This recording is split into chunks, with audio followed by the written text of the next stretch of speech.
Olá, meu irmão e minha irmã, que a paz e a graça do Senhor Jesus Cristo esteja contigo. E eu quero hoje te convidar a irmos estudar a palavra de Deus, que está descrito lá em Evangelho segundo Mateus, capítulo 23, do versículo 1 em diante.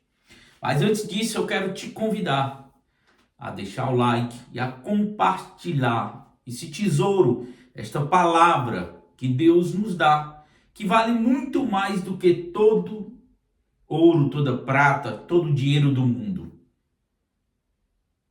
Então, vamos à palavra. Mateus capítulo 23, o versículo do 1 em diante, que vai nos dizer: Então Jesus pregou às multidões e aos seus discípulos. O que Jesus pregou? O que Jesus quis falar à multidão e aos seus discípulos? E o que ele nos diz hoje? Essa palavra ela tem um significado muito importante para os dias atuais. O que nós entendemos da palavra de Deus? Será que temos entendido? Será que temos compreendido o que o Senhor quer nos falar?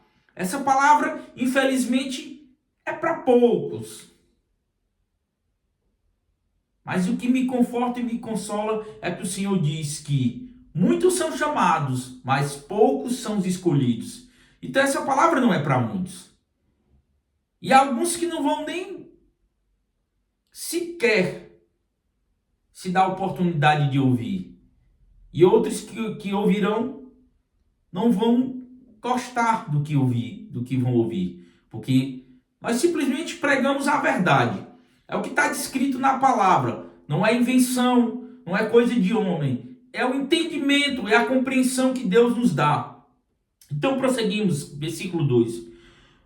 Jesus fala: os escribas e os fariseus se assentam na cadeira de Moisés. Por que Jesus disse isso? Porque, como sabemos, os escribas e os fariseus eram a classe de pessoas que estudavam a lei de Deus, a Torá. Eram os únicos que tinham acesso, eram os únicos que tinham educação, instrução e conhecimento para tal. E eram eles que falavam ao povo. E para a nossa realidade de hoje, para o mundo contemporâneo em que vivemos, quem tem acesso? Todos temos acesso à palavra de Deus. Todos têm acesso a estudar as Escrituras. Mas infelizmente as pessoas não querem. O que as pessoas querem é simplesmente chegar na igreja, sentar, ouvir aquilo que quem está lá na frente vai falar, absorver alguma coisa ou não, e depois vai para casa viver sua vida. A verdade é isso. E ela tem que ser dita. Prosseguindo, versículo 3. Fazei e obedecei, portanto, a tudo quanto eles vos disserem. Contudo, não façais o que eles fazem, porquanto não praticam o que ensinam. Então Jesus Cristo diz para os seus discípulos e para o povo que estava ouvindo ele, de que eles deveriam obedecer, e fazer aquilo que os fariseus e saduceus ensinavam. Porque eles ensinavam a lei, a palavra de Deus. Mas que eles não fizessem aquilo que eles fazem. Por quê? Porque eles eram hipócritas. Eles falavam, ensinavam, mas não cumpriam aquilo que eles ensinam. E infelizmente muitos hoje fazem isso. Ou melhor, quase todos fazem isso. Vamos prosseguir, versículo 4. Eles atam fardos pesados e o colocam sobre os ombros dos homens. No entanto, eles próprios não se dispõe a levantar um só dedo para movê-los. E quantos líderes religiosos da nossa atualidade têm feito isso? Colocado fardos pesados sobre as ovelhas, sobre o povo, e nem sequer movem um dedo para ajudá-los a movê-los. Faça isso, faça aquilo, isso é certo, isso é errado, mas não ajudam as pessoas, não se compadecem com a situação das pessoas, não se compadecem com a dor das pessoas. Simplesmente só olham para si. Acham que estão acima dos outros, acima da lei. Prosseguimos, versículo 5. Tudo que realizam tem como alvo serem observados. Será que nós vemos isso hoje? Continuemos pelas pessoas. Por isso fazem seus filactérios bem largos e as franjas de suas vestes mais longas. Vamos prosseguir. Porque a melhor parte da palavra, o tema principal da mensagem de hoje, nós vamos ver agora nos próximos versículos. Versículo 6. Ama o lugar de honra nos banquetes e os primeiros assentos nas sinagogas. Será que nós vemos hoje isso? Será que os líderes não procuram sentar nos melhores lugares, as melhores poltronas, mais confortáveis, enquanto o povo que sente em qualquer lugar? Versículo 7. Gostam de ser cumprimentados nas praças e de serem pelas pessoas chamados de rabi, que quer dizer mestre. Será que nós não estamos vivendo esses dias até hoje? Ou foi só no tempo de Jesus Cristo? Quantos querem ser denominados e chamados de pastores, apóstolos, bispos, mestres? Nas ruas serem reconhecidos, famosos. Ah, ali é o pastor fulano de tal, famoso, tem tantos milhões de seguidores. Vamos citar um exemplo, David Leonardo e tantos outros que tem por aí. Esses são os homens e mulheres de Deus da atualidade, as Camila Barros que tem por aí, que cobram valores exorbitantes para falar da palavra de Deus, sendo que o Senhor nos ensina que receber de graça e dai de graça. Aí você pode estar pensando agora, mas a palavra nos ensina que o trabalhador é digno do seu salário. Sim, para sobreviver e se manter, não para se manter em luxo.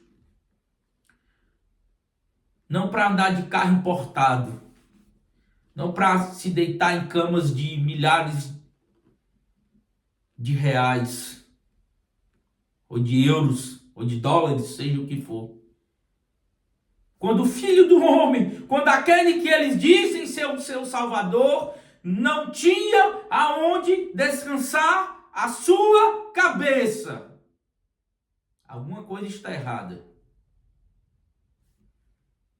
O melhor vai vir agora, versículo 8. Isso serve para David Leonardo, para Camila Barros, para o Malafaia, para o André Valadão e para o Zezinho ali da esquina, a Mariazinha, daquela igrejinha pequena, que se acha que é alguma coisa. Eu não sou nada. Mas eu estou aqui. Versículo 8. O verdadeiro mestre, o verdadeiro rabi, o Cristo, o Nazareno, que quer dizer desprezado, ele vai nos falar: vós, todavia, não sereis tratados de rabis, mestres, pois um só é o vosso mestre, e vós todos sois irmãos.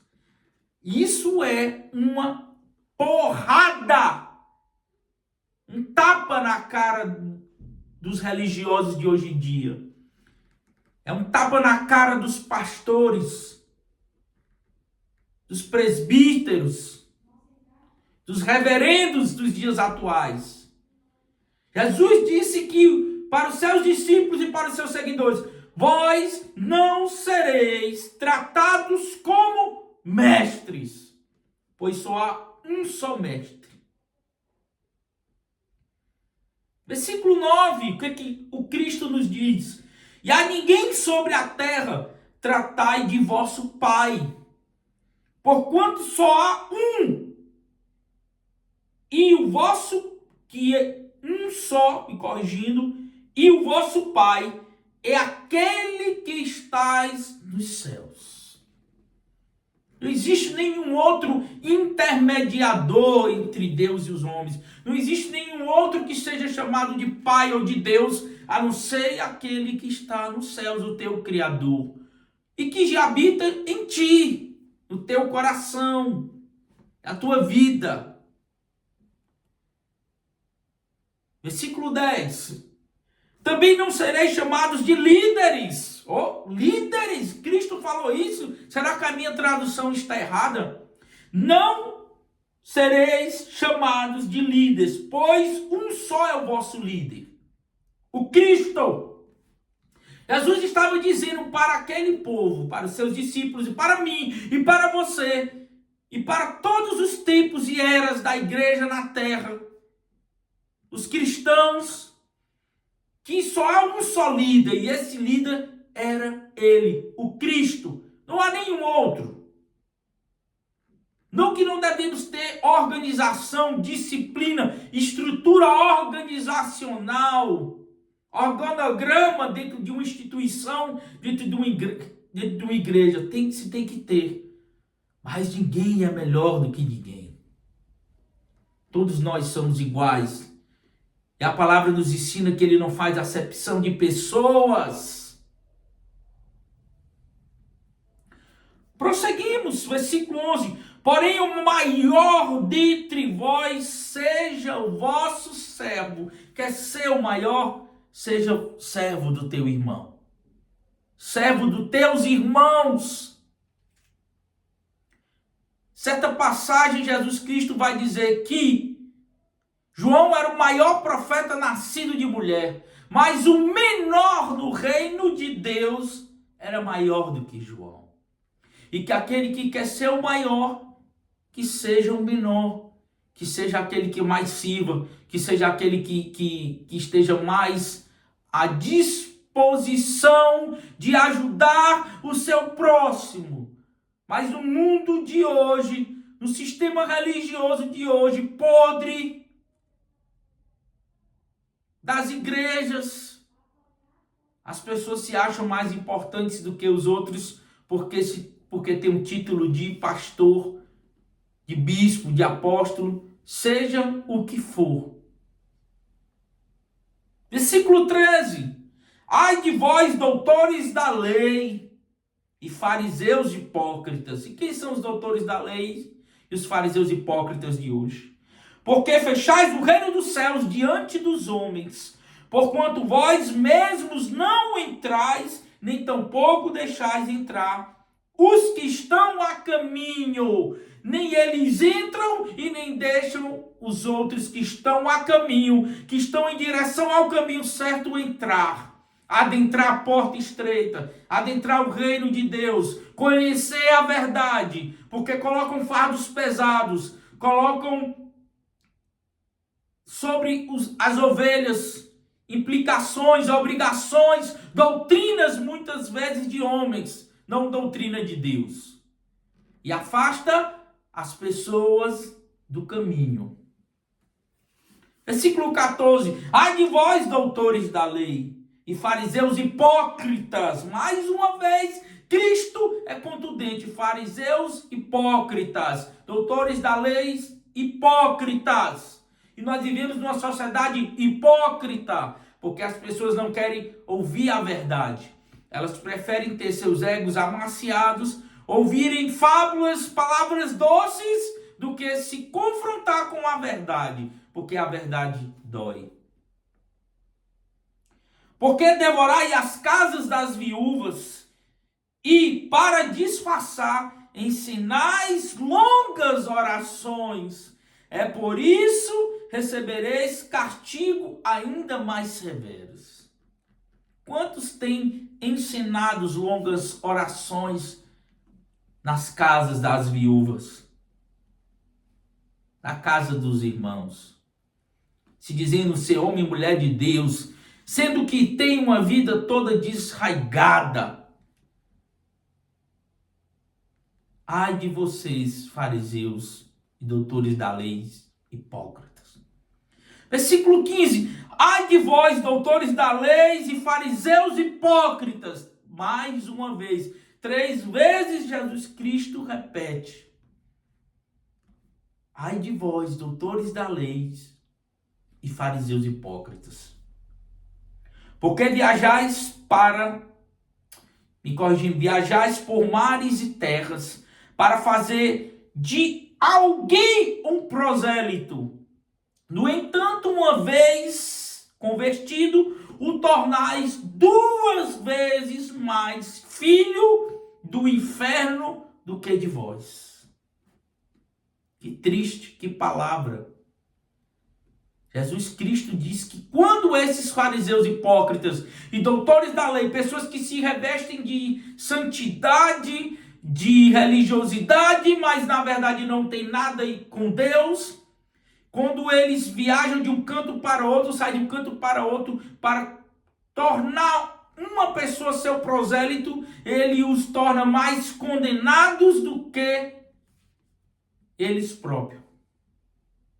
Versículo 16. Por isso que temos que ter sabedoria e discernimento para compreender e entender a palavra de Deus. É por isso que eu estou aqui para falar. Para trazer a verdade, a palavra de Deus. Não é para ficar famoso, nem rico. Mas para que as pessoas tenham acesso à palavra de Deus. Versículo 16. Ai de vós, guias cegos, porque entrais, se uma pessoa jurar, porque ensinais, se uma pessoa jurar pelo santuário, isso não tem significado. Porém, se alguém jurar pelo ouro do santuário, fica obrigado a cumprir o que prometeu. Então Jesus Cristo está dizendo que o ouro, o valor, o dinheiro tem muito mais importância do que o santuário. Era isso que os fariseus ensinavam. Versículo 17. Todos tolos e cegos. Pois o que é mais importante, o ouro ou o santuário? Que santifica o ouro? Ele faz uma pergunta. Versículo 18. E mais dizeis, se uma pessoa jurar pelo altar, isso nada significa, mas se alguém jurar pela oferta que está sobre ele, fica assim, comprometido ao seu juramento. Versículo 19. Embotados, o que é mais importante, a oferta ou o altar que santifica a oferta? Versículo 20. Portanto, a pessoa que jurar em nome do altar, jura pelo altar e por tudo que está sobre ele. E quem jurar pelo santuário, jura pelo santuário, e em nome daquele que nele habita. E aquele que jurar pelos céus, jura pelo trono de Deus, e em nome daquele que está sentado nele. Amém. Então, meu irmão e minha irmã, ai de nós, quando somos hipócritas, quando não fazemos verdadeiramente aquilo que Jesus nos ensinou, quando verdadeiramente não cumprimos o que falamos, o que pregamos, o que professamos com a nossa boca. Esse povo me adora com a sua boca, mas em seu coração estão distantes de mim. Está descrito no livro do profeta Isaías, e o próprio Cristo repetiu essas palavras. Ai de nós, que Deus tenha misericórdia. Fique na paz, meu irmão. Que o Altíssimo e Eterno te abençoe e te dê sabedoria e discernimento. Deixa o like e compartilha este vídeo com teu irmão, com a tua irmã. Shalom.